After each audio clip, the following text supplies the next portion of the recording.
Hey, welcome to HOWZA channel. In today's tutorial, we will teach you how to change priority of network connection on Windows 11.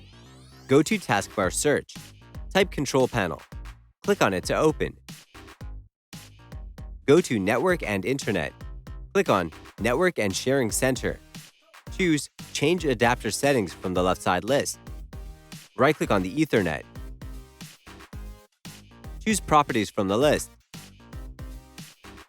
Select Internet Protocol version IPv4 and click on Properties.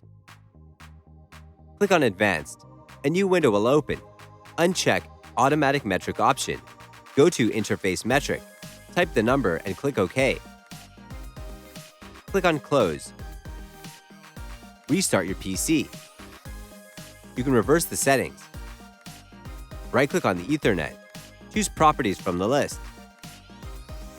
Select Internet Protocol version IPv4 and click on Properties. Click on Advanced. Check Automatic Metric option.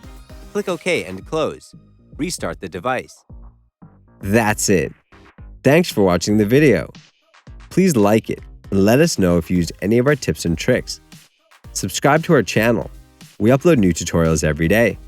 See ya!